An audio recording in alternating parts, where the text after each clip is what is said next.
भगवती ने कहा, तुमने बड़ी अद्भुत तपस्या की है, मैं तुम्हारी भक्ति से भली भांति प्रसन्न हूँ।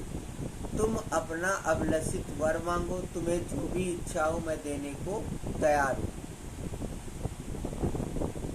जो हैग्रीव था, जो राक्षस हैग्रीव था, उसने भगवती की तपस्या करी। तो माता रानी जब प्रसन्न हुई तो भगवती ने हैग्रीव से वर मांगने को कहा। तो हैग्रीव बोला, माता, जिस किसी प्रकार भी मुझे मृत्यु का मुख न देखना पड़े वैसा ही वर देने की कृपा कीजिए।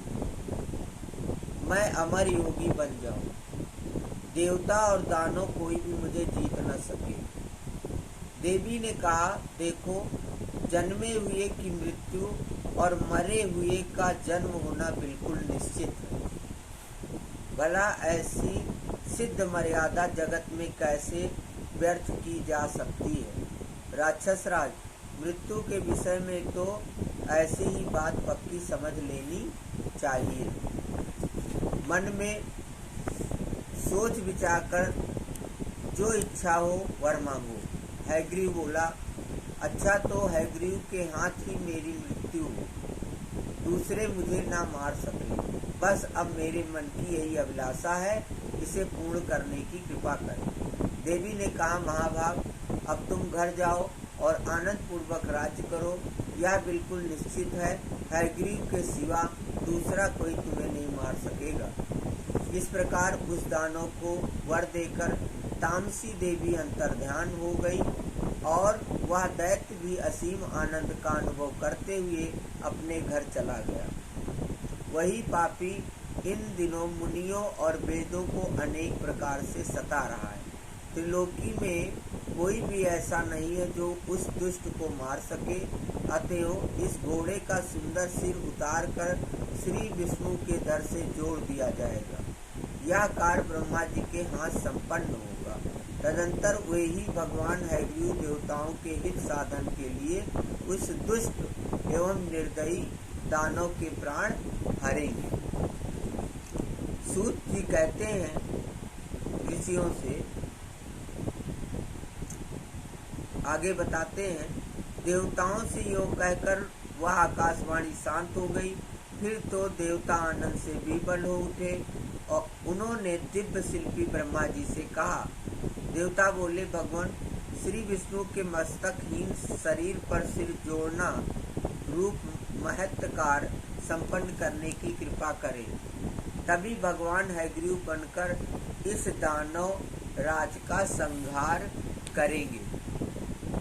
सूर्य जी कहते हैं, देवताओं की बात सुनकर ब्रह्मा जी ने उसी क्षण सूर्यगण के सामने ही तलवार से घोड़े का मस्तक उतार लिया।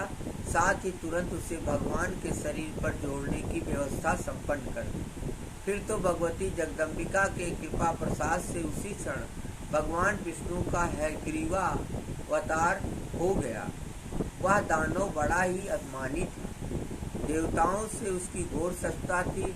अवतार लेने के पश्चात कितने समय तक भगवान उसके साथ युद्ध में डटे रहे, तब कहीं उसकी मृत्यु हुई।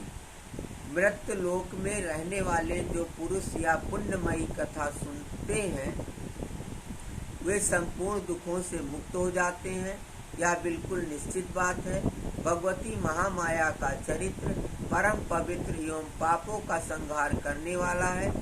उसे जो पढ़ते और सुनते उन्हें संपूर्ण संपत्तियां सुलभ हो जाती हैं। ओम जयंती मंगला काली भद्रकाली कपालिनी दुर्गा क्षमा शिवा दात्री स्वाहा स्वधा नमोस्तुते। बोलो जगदम्बा मैया की जय।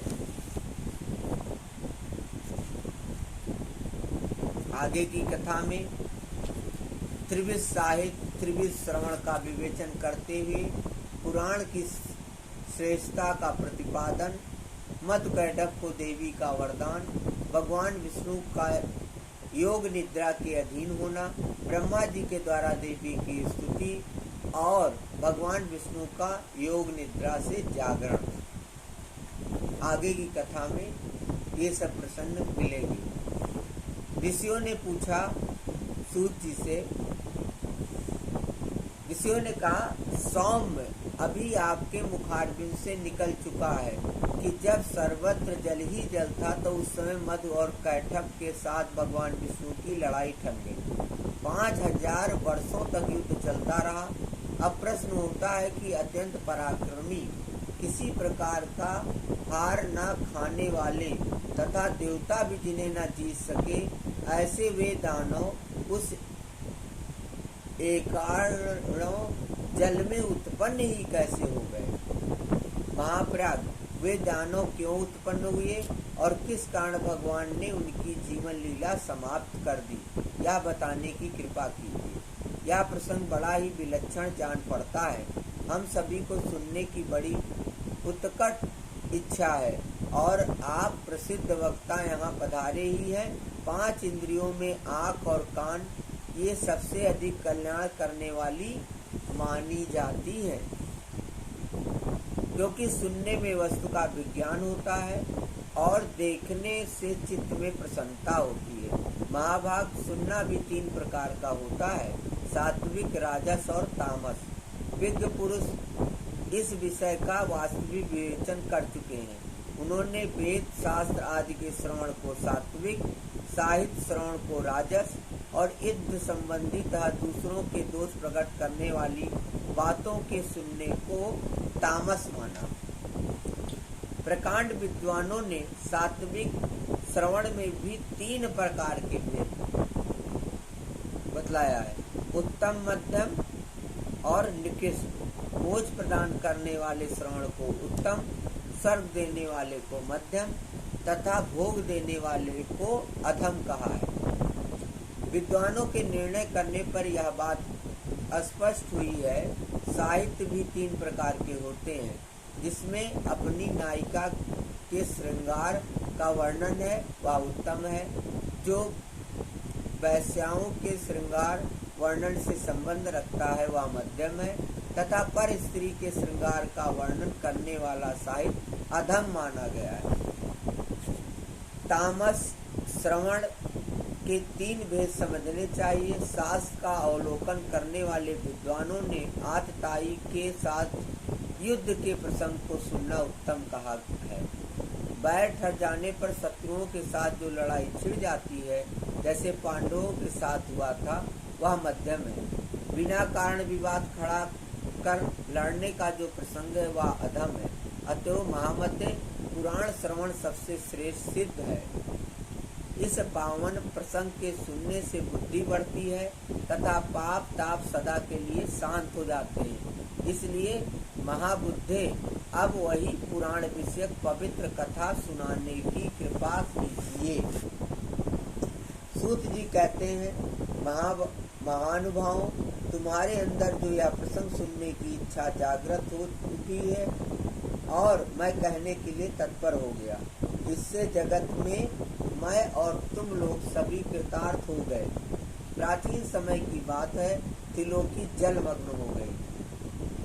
केवल भगवान विष्णु शेषनाग की सैया पर सोए हुए थे। उनके कान की मैल से मधु और कैटभ नामक 2 दानव उत्पन्न हुए। समयानुसार उस समुद्र में ही वे प्रतापी दैत्य तरुण हो गए। अब इधर उधर जाकर उनका खेलना कूदना आरंभ हो गया। एक समय की बात है, वे स्थूल काय दानव समुद्र में खेल रहे थे। इतने में ही वे दोनों भाई मन ही मन सोचने लगे, बिना कारण कार्य का होना संभव है। सब जगह यही नियम लागू है। आधार के बिना आधेय किसी प्रकार ठहर नहीं सकता। हमें तो यही जचता है कि आधाराधेय भाव सर्वथा सिद्ध है। तब यह सुखदायी अगाध जल किस पर ठहरा है, किसने इसकी उत्पत्ति की और क्यों? इस जल में हम कैसे आ गए अथवा हम क्यों उत्पन्न हुए और कौन हमारे जन्मदाता हैं? वे जन्मदाता पिता कहाँ हैं? इत्यादि प्रश्न उनके मन में उत्पन्न हुए और उन्होंने निश्चय किया कि हमें यह बात अवश्य जान लेनी चाहिए। सूत जी कहते हैं, स्थित जानने के लिए इस प्रकार की चेष्टा करने पर भी मत कैटभ किसी निर्णय पर नहीं पहुंच सके। उस समय मधु अपने भाई कैटब के पास ही उपस्थित था। उससे यह कहने लगा। कैटब ने कहा, भैया मधु, इस जल में हमारी सत्ता कायम रखने वाली भगवती शक्ति है। उनमें अपार बल है। वे शक्ति कभी नष्ट नहीं होती। मेरी समझ से वे ही इस कार्य की कारण है। उन्होंने इस विस्तृत जल की रचना की है और उन्हीं के आधार पर यह जल ठहरा भी है। वे ही परम आराध्या शक्ति हमारी उत्पत्ति में कारण है। इस प्रकार वास्तविक रहस्य जानने के लिए मधु और कैटब का मन व्यस्त था। अभी बुद्धि किसी निर्णय तक न पहुंच सकी थी। इतने में ही आकाश में गूंजता हुआ सुंदर वाघ भी सुनाई पड़ा। सुनकर वे दोनों उसका अभ्यास करने में तत्पर हो गए।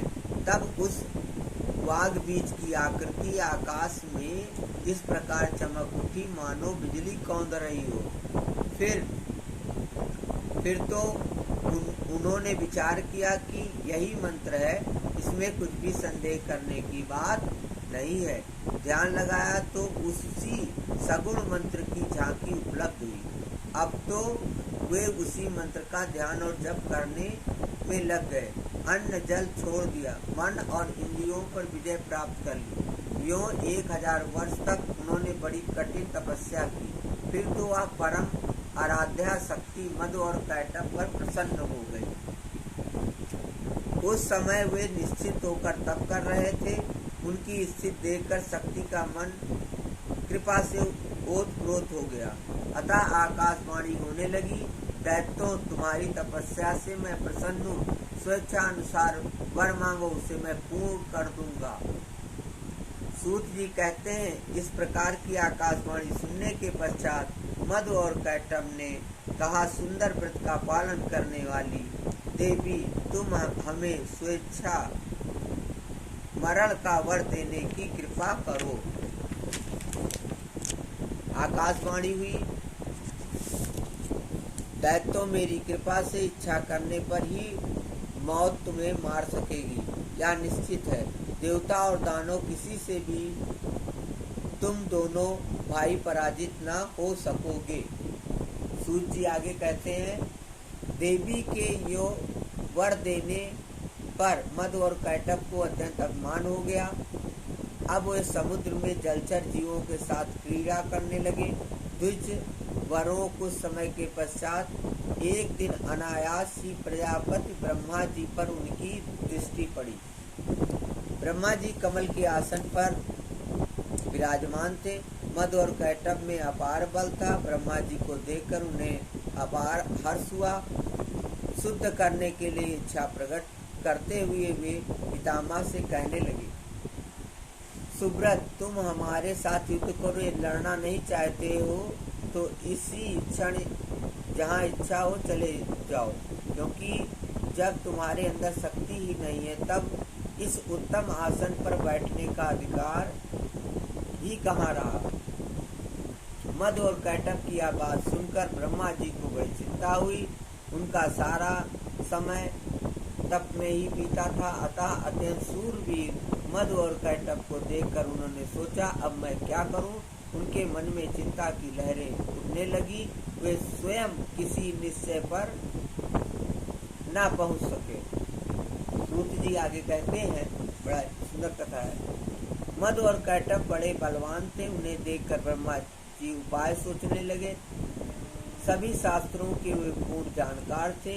युद्ध संबंधी साम, दान, दंड और वेद आदि अनेकों उपाय उनके सामने आए। सोचा, इन राक्षसों में वास्तविक कितना बल है यह मैं बिल्कुल नहीं जानता। शत्रु का बल जाने बिना युद्ध में प्रवृत्त हो जाना ठीक नहीं समझा जाता है। ये बड़े दुष्ट और अभिमानी है। यदि मैं इनसे विनती करूं तो यह निश्चित ही मैंने स्वयं भी अपनी दुर्बलता प्रमाणित कर दी। फिर निर्बल सिद्ध हो जाने पर तो इनमें से कोई एक ही मुझे मार डालेगा। इस अवसर पर कुछ देकर भी काम चलाना ठीक नहीं जचता और भेद तो किया ही जाए किस प्रकार। अतः अब शेषनाग की सैया पर सोए हुए जो भगवान विष्णु हैं, इन्हें जगाऊं। इनके 4 भुजाएं हैं और असीम बल ये ही मेरा दुख दूर कर सकेंगे। इस प्रकार मन ही मन सोचकर ब्रह्मा जी कमल की डंडी पकड़े हुए संतापहारी श्रीहरि के पास पहुँचे और उनके शरणापन्न हो गए। और उस समय जगत प्रभु श्री विष्णु जी गाढ़ी नींद में सोए हुए थे। अनेक सुंदर शब्दों से संबोधित करके ब्रह्मा जी ने उन्हें जगाने के लिए स्तवन आरंभ कर दिया। ब्रह्मा जी के स्तुति करने पर भी भगवान विष्णु की नींद नहीं टूटी। उन पर योग निद्रा का पूरा अधिकार जम चुका था। तब ब्रह्मा जी सोचने लगे, अब श्री हरि शक्ति के प्रभाव से पूर्ण प्रभावित होकर खूब गाढ़ी नींद में मग्न हो गए हैं, अतः ये जाग न सके। इस स्थिति में मुझ दुखी जन का क्या कर्तव्य होता है। अभिमान में चूर रहने वाले ये दानव मुझे मार डालने के लिए समीप आ गए। अब मैं क्या करूं, कहाँ जाऊं, कहीं कोई मेरा रक्षक नहीं दिखता। ब्रह्मा जी मन ही मन सोचने के पश्चात एक निर्णय पर पहुँचे। फिर तो चित्त को एकाग्र करके उन्होंने योग निद्रा की स्तुति आरंभ कर दी और उनके मन में ऐसा विचार स्थिर हुआ कि अब केवल भगवती शक्ति ही मेरी रक्षा करने में समर्थ है, जिनके प्रभाव से भगवान विष्णु अचेत से हो गए, हिलडुल तक नहीं सकते। जिस प्रकार मरा हुआ प्राणी शाब्दिक गुणों को समझने में असमर्थ हो जाता है, इस समय ठीक वही दशा इन भगवान श्री विष्णु की हो गई है। नींद से आंखें बंद हैं, वे कुछ जानते ही नहीं। इनकी मैंने निरंतर इतनी स्तुति की, फिर भी ये निद्रा को दूर न कर सके। आइए, आज जो है बड़ा दिव्य पावन दिन, दशहरे का पावन दिन है। थोड़ी देर सीताराम करेंगे हम लोग। सीताराम सीताराम सीताराम सीताराम सीताराम सीताराम सीताराम सीताराम। धन राम राम राम, मन राम राम राम, सब राम राम राम। सीता राम सीताराम, मन राम राम राम, तन राम राम राम, सब राम राम राम। राजा राम राम राम, राजा राम राम राम, राजा राम राम राम। बड़ी ही दिव्य कथा चल रही है। बड़ी पावन पवित्र कायिक वाचिक मानसिक मन को धन को सबको पावन करने वाली ये श्रीमद् देवी भागवत महापुराण की कथा है। बड़ा ही दिव्य है। तो आइए 2 मिनट जो है आत्मनाय अनंत विभूषित ब्रह्मलीन जगत गुरु शंकराचार्य स्वामी माधवानंद सरस्वती महाराज जी के द्वारा रचित कुछ दिव्य भजन हैं, उनको भी आप लोगों को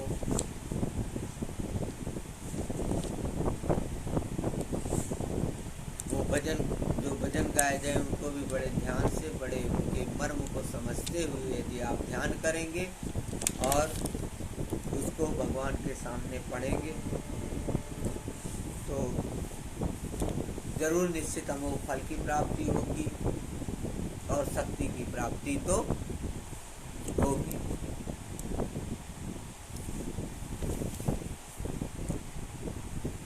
अपने घर से हम चल कर के एक बात बताने आए हैं। अपने घर से हम चल कर के एक बात बताने आए हैं। कुछ भूल गए भाई मेरे, हम याद दिलाने आए हैं। हम याद दिलाने आए हैं। अपने घर से हम चल कर के एक बात बताने आए हैं।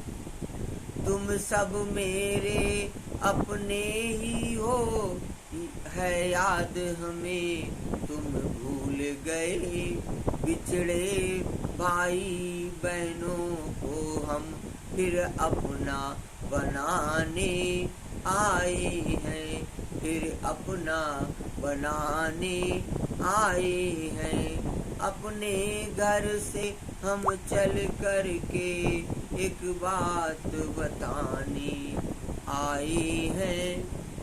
बेदर्द हुए तुम जाते हो और दर्द हमारा बढ़ ही रहा है। एक पिता की औलादें सब झगड़ा मिटाने आए हैं। अपने घर से हम चल करके एक बात बताने आए हैं। जब भेद मिला सब अपने हैं, हम सब से मोहब्बत करने लगे। अपना लो हमें, हम माधव हैं, बस प्रेम सिखाने आए हैं। अपने घर से हम चल करके एक बात बताने आए हैं। ओम मनसा सो मनसा शिवांसा शिवा सोहम शिवोहम शिवोहम शिवोहम। सम करोति शंकरा, कल्याण करने वाले शंकर हैं।